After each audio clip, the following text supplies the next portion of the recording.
The violin sang in the cold December air, each note trembling through the darkness like a ghost reaching for something just out of reach. Marcus Chen stood under the amber glow of a street lamp outside the Grand Pacific Hotel, his fingers frozen despite the worn gloves with the tips cut off, moving across the strings with a precision born from 3 years of desperate practice. The melody was heartbreaking, slow, aching, the kind of music that made people stop mid-step and remember everyone they'd ever loved and lost. Most people kept walking.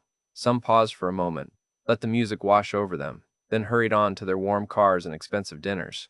A few dropped bills into his open violin case, crumpled singles mostly, occasionally a five. Marcus had learned not to expect much. Street musicians were invisible to most people, part of the urban landscape like traffic lights or fire hydrants, noticed only when they wanted to be noticed. But he played anyway, every night from 6 to midnight, Monday through Saturday, outside this hotel where wealthy business people came and went like a different species. He played because his daughter Emma needed medication that insurance barely covered. He played because the hospital bills from her chronic condition kept piling up faster than his warehouse salary could handle. He played because 3 years ago, his wife Sarah died and left him alone with a sick child and a future that felt like standing at the edge of a cliff in the dark. The melody he played tonight was special.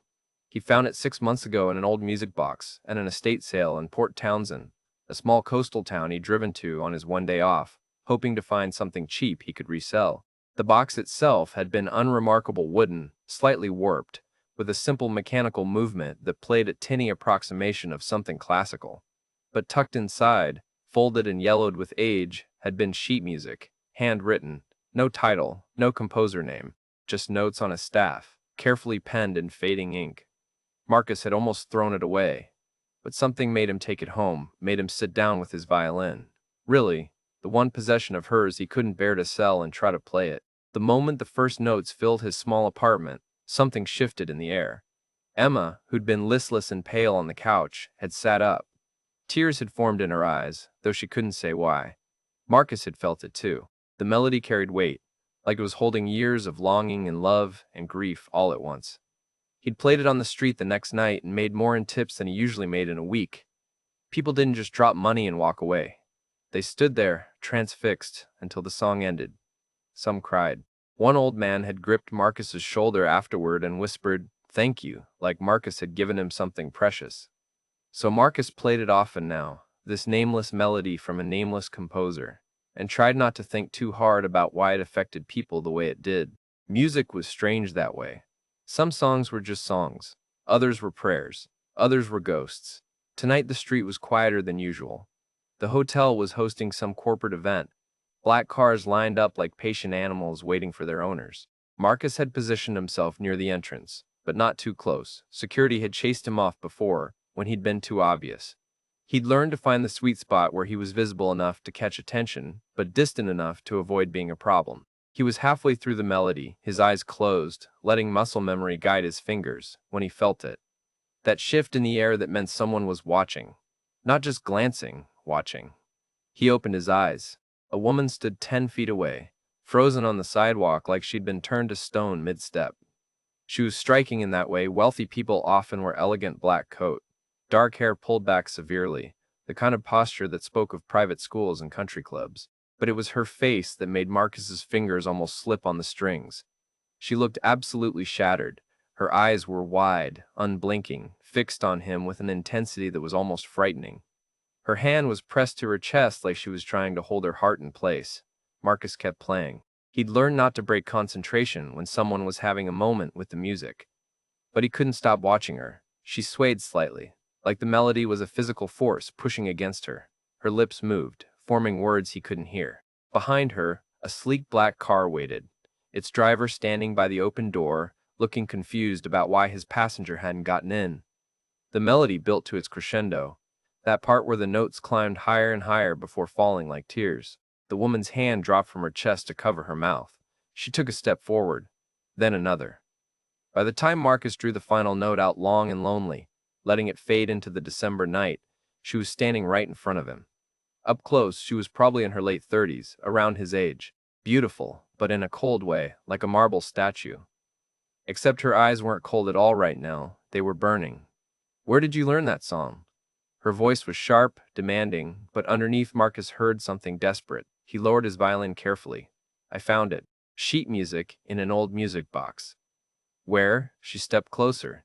Where did you find it? Marcus felt suddenly defensive. An estate sale. Why? Is it yours? When? When did you find it? She wasn't even listening to his questions, just firing her own like bullets. 6 months ago. Ma'am, are you okay? She laughed, but it sounded more like a sob. No, no, I'm not okay. That song, she stopped, swallowed hard.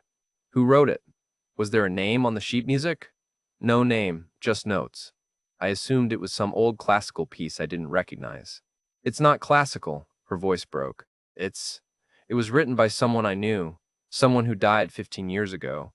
The street noise seemed to fade away. Marcus stared at the stranger who looked like she might collapse right there on the sidewalk. I'm sorry, I didn't know. How could you know? She laughed again, that same broken sound. How could you possibly know? I thought that melody died with him. I thought it was gone forever. She looked at Marcus like she was seeing him for the first time. And here you are, playing it on a street corner like it's just another song. It's not just another song, Marcus said quietly. I've been playing it for months. It does something to people, I don't know what, but they feel it. They feel it, she repeated. Of course they do. He poured his entire soul into that melody. Every note was. She stopped, pressed her fingers to her eyes. When she looked at him again, her composure was rebuilding itself like armor. I need to know everything. Where exactly you found it. Whose estate sale. What else was in the music box. Everything. Marcus shifted uncomfortably. Look, I'm sorry you're upset, but I don't even know who you are. Victoria Ashford. She said it like he should recognize the name. When his expression remained blank, something flickered across her face, maybe surprise, maybe relief, that someone didn't know who she was. I'm the CEO of Ashford Industries, and the man who wrote that song was the love of my life. The way she said it, love of my life in present tense, like he still was even 15 years dead, made Marcus's chest ache. He thought about Sarah, about how sometimes he still turned to tell her something before remembering she wasn't there. I'm sorry for your loss. Don't. Victoria's voice hardened. I don't need your pity. I need information. Will you meet with me tomorrow? I'll pay you for your time. I don't need. Everyone needs money. She looked at his worn coat, his modified gloves, the violin case with its scatter of bills. Don't pretend you're playing out here in the freezing cold for fun. Name your price. Pride made Marcus want to refuse. But then he thought about Emma, about the hospital calling yesterday to discuss payment plans, about the medication that cost more per month than most people's rent. He thought about how many nights he'd have to play on this corner to make what this woman could probably pay him without blinking. $5,000, he said, expecting her to laugh or walk away. It was an absurd amount for a conversation. Done. Victoria pulled out her phone. Give me your information. I'll have my assistant send you the details for tomorrow. 10 a.m. at my office downtown. Marcus gave her his number and email in a daze. This couldn't be real. People didn't just offer $5,000 for information about an old music box. But Victoria Ashford tapped on her phone with the efficiency of someone who made decisions like this constantly, who moved through the world making things happen through sheer force of will. You'll bring the sheet music, she said. It wasn't a question. I'll bring it. And the music box, if you still have it. I still have it. She looked at him for a long moment, something unreadable in her eyes. What's your name? Marcus Chen. Marcus Chen. She said it slowly, like she was memorizing it. Do you have any idea what you've given me tonight? He shook his head. Neither do I yet, she admitted. But I think maybe this is why I couldn't get into the car. Why I heard you playing from inside the hotel and had to come out. I stopped believing in signs a long time ago, but this. She gestured at his violin. This feels like Daniel reaching across time, like he's trying to tell me something. Daniel, Marcus repeated. That was his name, the composer? Daniel Park. Victoria's voice softened when she said it. He was 23 years old when he died, 2 weeks before graduation. 2 weeks before we were going to... She stopped, shook her head. I'll tell you tomorrow, if you want to hear it. I want to hear it, Marcus said, and meant it. The melody had haunted him for months. Knowing it had a story, a history, made it feel more real somehow. Victoria nodded and turned to leave, then paused. Marcus, thank you for learning his song, for playing it so beautifully, for keeping it alive when I thought it was dead. I know that probably sounds dramatic, but it doesn't, Marcus interrupted gently. Music is memory. I get it. Something in her expression cracked open for just a moment. Then the armor slid back into place, and she walked to her waiting car with the straight-backed posture of someone who never let the world see her break. The driver closed the door behind her, and the car pulled away into the night. Marcus stood there for a long time, violin hanging loose in his hand, trying to process what had just happened. Around him, Seattle continued its evening rhythm, cars passing, people laughing, the hotel doors opening and closing. But Marcus felt like he'd just stepped into a different story entirely, one that started 15 years ago with a man named Daniel Park, who wrote a melody for the woman he loved, and then died before he could give it to her. Marcus looked down at his violin case, at the scattered bills people had dropped while he played. He thought about Victoria Ashford's face when she heard that melody, the way she'd looked like she was seeing a ghost. He thought about Sarah, about how she'd loved music but rarely played, said it reminded her too much of her family, of people she'd lost, Sarah's family. Sarah's maiden name had been Park. The thought hit him like ice water.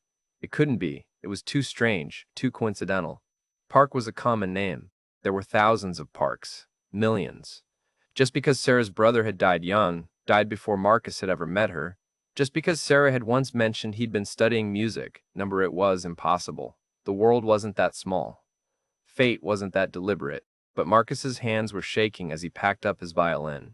He needed to go home, needed to look through Sarah's old boxes, the ones he'd never fully sorted through because it hurt too much. Needed to find the few photos she'd kept of her brother, the brother she'd lost and never fully talked about because the pain was too deep. If you're feeling this story, if these impossible coincidences are pulling you in, please hit that like button and subscribe, because what Marcus discovers tomorrow will prove that some melodies are more than just music. They're bridges across time, connecting hearts that were always meant to find each other. The walk home felt longer than usual. Emma was asleep when he got back to their small apartment, his mother dozing in the chair beside her bed where she always waited when Marcus worked late. He kissed his daughter's forehead, thanked his mother, and waited until he was alone before going to the closet where he kept Sarah's things. The boxes were labeled in his handwriting: clothes, books, personal. He pulled down personal and sat on the floor with it, his heart pounding. Inside were Sarah's journals, her letters, her photos. He found the small album she'd kept of her childhood, the one she'd rarely opened. He flipped through pictures of a young Sarah with her parents, Sarah as a teenager, and then there. A photo of Sarah, maybe 16 years old, standing next to a young man who looked to be in his early 20s. He had his arm around her shoulders, grinning at the camera with the easy confidence of someone who didn't know the world could break him. On the back, in Sarah's handwriting, "Me and Daniel, summer 2009. Marcus stared at the photo. He'd seen it before, but Sarah had always changed the subject when he asked about her brother. All he knew was that Daniel had died in an accident, that it had devastated the family, that Sarah didn't like to talk about it. He pulled out his phone and searched for Daniel Park in 2010 and car accident. The results came back immediately. Local student dies in tragic accident. Promising musician, killed days before graduation. Family mourns, loss of talented son. Marcus clicked on one of the articles. Daniel Park, 23, died when his car was struck by a drunk driver on Highway 101. He was a composition student at the University of Washington. Described by professors as extraordinarily gifted, he was survived by his parents and younger sister, Sarah. The article included a photo, the same young man from Sarah's picture. But in this one, he was sitting at a piano, looking serious, focused. The caption read, "Daniel Park performing his senior recital composition last month." Marcus set the phone down carefully. His wife's brother, Victoria Ashford's first love, the same person. The melody Marcus had been playing every night for 6 months. The melody that paid for his daughter's medicine. The melody that made strangers cry. It had been written by his brother-in-law, a man he'd never met but was connected to through Sarah, through Emma, through invisible threads of family and fate. Tomorrow he would meet Victoria Ashford and tell her the truth, that the music hadn't just survived by chance, that Daniel's song had stayed in his family, passed from sister to husband, from wife to widower, that the melody she thought died with Daniel had been living all along, just waiting for the right moment to find its way back to her. Marcus looked at Emma sleeping in the next room, so small and fragile under her blankets. He thought about Daniel Park, 23 years old, with his whole life ahead of him, writing a love song for a woman he'd never get to give it to. He thought about how that song had traveled 15 years through time, through death and loss and grief, to bring two broken strangers together on a cold December night. Some things, Marcus thought, were bigger than coincidence. Some melodies were meant to be played. Some stories were meant to find their ending, even if it took 15 years and a widowed street musician to make it happen. He carefully put the photo back in the box and went to bed, but he didn't sleep. Tomorrow would change everything. He could feel it the same way he'd felt it the first time he played Daniel's melody, that sense of something larger at work, something beyond his understanding. The violin rested in its case by the door, and Marcus swore he could still hear the melody echoing in the silence, patient and persistent, waiting for morning to come.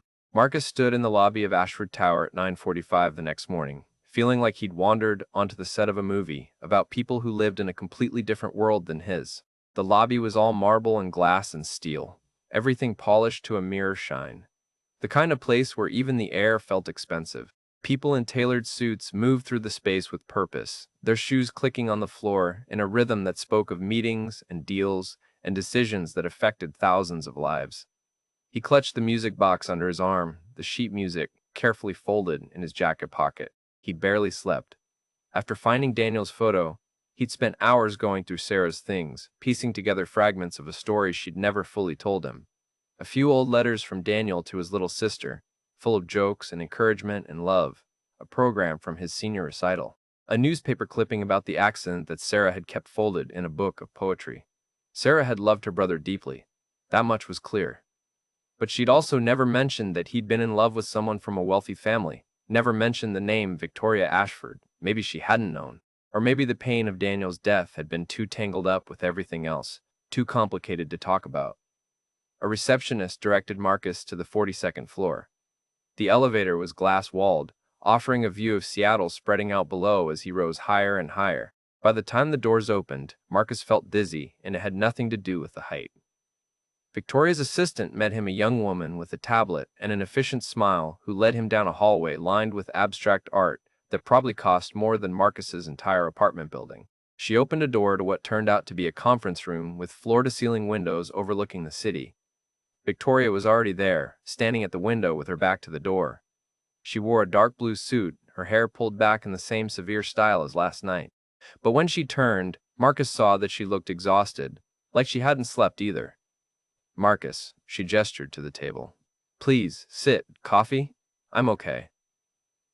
Victoria poured herself a cup from a silver carafe with hands that weren't quite steady. She sat across from him, and for a moment they just looked at each other.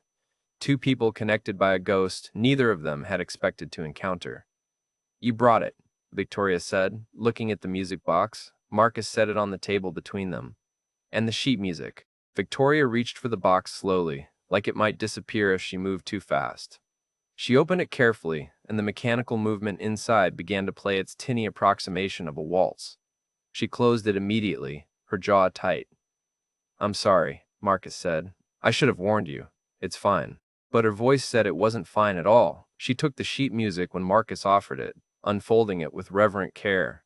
Her fingers traced the notes, the handwritten staff lines, the way certain measures had been crossed out and rewritten. "This is his handwriting. I'd know it anywhere." She looked up at Marcus. "You said you found this at an estate sale in Port Townsend?" "Yes. 6 months ago. Small house near the water. The woman who lived there had died, and her kids were selling everything." "What was the address?" Marcus pulled out his phone and found the email confirmation from the estate sale company. He read the address aloud and watched Victoria's face crumble. "That was his grandmother's house," she whispered. "Daniel's grandmother. She raised him after his parents." Victoria stopped, pressed her hand to her mouth. "She must have kept his things all these years. She died last year. I didn't know. I should have known, but I lost touch with that whole family after Daniel died. It hurt too much to stay connected. I'm sorry." "Stop apologizing." Victoria's voice turned sharp. "You didn't do anything wrong. You found something beautiful, and you learned to play it, and you brought it back to me. If anything, I should be thanking you." She looked at the sheet music again. "Do you know what this is?" "What he was doing when he wrote this?" Marcus shook his head. "This was his senior composition project, his final piece before graduation. He'd been working on it for months, said he was writing something for someone special, but wouldn't tell me who. I thought maybe it was for his grandmother, or his sister, or even for himself. I never imagined. Her voice broke. He was writing it for me. He was going to give it to me at graduation. That's what he said the last time I saw him. That he had something for me, something important, and I had to promise to wait for him. The conference room felt too small suddenly, like the walls were closing in. Marcus thought about Sarah, about how she'd also lost Daniel, how that loss had shaped her in ways Marcus was only now beginning to understand. "There's something I need to tell you," Marcus said quietly. Victoria looked at him, waiting. "My wife's maiden name was Park, Sarah Park." It took a moment for the meaning to register. When it did, Victoria's eyes went wide. "Sarah? Daniel's little sister, Sarah?" "Yes. You married Daniel's sister." "I did, 8 years ago. She died 3 years ago. Cancer." Victoria stood up abruptly, walked to the window, her shoulders rigid. "So you're Daniel's brother-in-law. The music box was in your wife's belongings. The melody came to you through Daniel's own family." "I didn't know." Sarah rarely talked about her brother. She said it hurt too much. "I knew he died young, that he was studying music, but she never mentioned his name or showed me pictures until I pressed her, and even then she'd changed the subject. I found photos last night after I met you. That's when I realized." Victoria laughed, but it sounded hollow. Of course it would be you. Daniel always said that music was alive, that it traveled where it needed to go. I thought he was being poetic. Turns out he was being literal." She turned back to Marcus. "Do you believe in fate?" "I didn't. But lately I'm not sure what I believe." "I stopped believing in anything 15 years ago," Victoria said. "The night Daniel died, I was supposed to meet him. We were going to run away together. My family hated that I was dating someone who came from nothing, who had no connections, no trust fund. They said he was using me. They threatened to cut me off if I didn't end it. So Daniel and I made a plan. We'd wait until after graduation, then we'd leave. Go somewhere they couldn't control us. Start over." She sat down again, her composure cracking. "He was coming to pick me up that night, to finalize our plans. But my father found out. He confronted me, said terrible things about Daniel, about us, about the life I was throwing away. We fought. I told Daniel to wait, that I needed more time. He said he'd drive around for a while, give me space to think. That's when it happened. Some drunk driver ran a red light and she couldn't finish." Marcus felt like he was watching her break in real time. "It wasn't your fault, wasn't it? If I'd just left with him when he wanted to leave, if I'd stood up to my father sooner, if I'd been braver, he'd still be alive. We'd have had 15 years together instead of him dying on a street corner waiting for me to make up my mind. You can't think like that. I've thought like that every day for 15 years. Victoria looked at him with eyes full of old pain. "After he died, I threw myself into the family business. Became exactly what my father wanted. Ruthless, ambitious, successful. Built Ashford Industries into what it is today. Made more money than Daniel could have earned in 5 lifetimes. And for what? To prove something to a dead man. To punish myself for being too weak to choose love when it mattered?" Marcus thought about his own grief, about how he'd worked himself to exhaustion after Sarah died because movement was easier than stillness. Because if he stopped long enough to feel everything, he'd drown. Grief makes us do strange things. That's generous. Most people would say I wasted my life. Did you? Victoria considered the question. "I don't know anymore. Last night I thought I knew exactly who I was. Then I heard that melody and everything I've built, all these walls I've put up, they just crumbled. Like they were never real to begin with." They sat in silence for a moment. Then Marcus said, "Sarah used to say that Daniel believed music could heal people, that the right song at the right moment could change everything. He did believe that. He was so idealistic, so certain that beauty mattered more than money or status or any of the things my family valued. I loved that about him. And then I spent 15 years proving him wrong by becoming everything he would have hated." "I don't think he would have hated you," Marcus said gently. "I think he loved you. And I think that melody found you because love doesn't die. It just waits." Victoria's eyes filled with tears. "Why are you being kind to me? I'm a stranger who offered you money for information. Because I understand loss. Because I've spent 3 years wondering if I'm doing right by my daughter. If I'm enough without Sarah. If the choices I'm making matter. And because Daniel's melody has paid for my daughter's medicine for 6 months. His music has literally kept her alive. I owe him more than I can ever repay." "Your daughter," Victoria said, remembering. Emma? Emma. She's 8. She has a chronic immune condition that requires expensive medication. Insurance covers some, but not nearly enough. That's why I play on the street. My warehouse job doesn't pay enough. Victoria was quiet for a long moment. When she spoke, her voice was different, softer but also stronger somehow. I want to help. With Emma's medical expenses. I didn't tell you that to ask for money. I know. But I'm offering anyway, not as charity, as honoring Daniel's memory. He would have wanted to help. He was always like that, always trying to fix things for people, make things better. Let me do this for him. And for Sarah, who I never got to know but who was his family, which makes her my family too in a strange way. Marcus wanted to refuse. Pride demanded he refuse. But he thought about Emma, about the medication she needed, about the constant stress of wondering how he'd pay for next month's supply. He thought about Sarah, who would have wanted her daughter taken care of no matter what. And he thought about Daniel, a young man who'd poured his soul into a melody and died before he could give it to the woman he loved, but whose music had traveled through time to create this moment. Okay, Marcus said quietly. Thank you. Victoria wiped her eyes quickly, businesslike again. I'll have my assistant get your information. We'll set up a fund for Emma's care, no strings attached. And, she hesitated. Would you play it for me? The melody? The full piece, not just the snippet you played last night. Marcus had brought his violin, tucked in its case by his chair. He pulled it out and tuned it carefully while Victoria watched. Then he lifted it to his shoulder and began to play. The melody filled the conference room, achingly beautiful. Marcus played with his eyes closed, letting the music flow through him the way it always did. He played this song hundreds of times, but now it meant something different.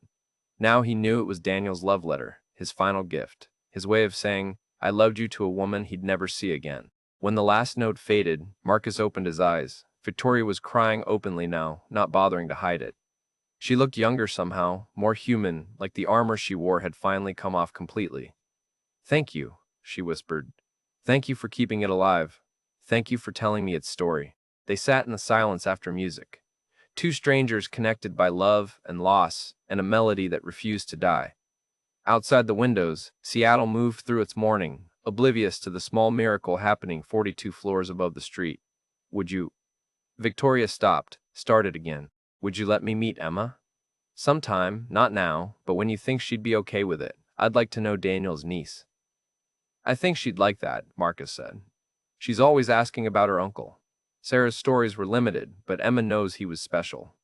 He was. Victoria smiled, and it was the first real smile Marcus had seen from her. He really, really was. 3 months later, Marcus stood in a cemetery on a hill overlooking the Sound. Spring had arrived, turning everything green and soft. Beside him stood Victoria, and on his other side was Emma, who'd been healthy for 2 months straight thanks to the new medication Victoria's fund had provided. They stood at Daniel Park's grave, the three of them connected by invisible threads of love and music and fate. Marcus lifted his violin and began to play the melody one more time. Victoria rested her hand on the headstone, and Emma, who'd been practicing violin herself, determined to learn her uncle's song, hummed along softly. When the music ended, Victoria leaned down and pressed her palm to the cold marble. Thank you, she whispered. Thank you for the song. Thank you for bringing me to them. Thank you for loving me enough to reach across 15 years and remind me what matters. They stood there for a while, three people who'd found each other through the most impossible circumstances. Marcus thought about Sarah, about how she'd be glad to know her brother's melody had brought good into the world, had healed people the way Daniel always believed music could. As they walked back to the car, Emma slipped her hand into Victoria's, and Victoria looked down at her with something Marcus recognized. Love. The beginning of it, anyway. They'd become family, the three of them, bound by Daniel's music and their shared losses and the strange alchemy of second chances. Sometimes, Marcus thought, love doesn't end when people die. Sometimes it just transforms, becomes something new, finds different hearts to connect. Daniel's melody had done that. It had traveled through time and grief and fate to bring together three people who needed each other, even if they didn't know it. And somewhere, Marcus liked to think, Daniel was smiling.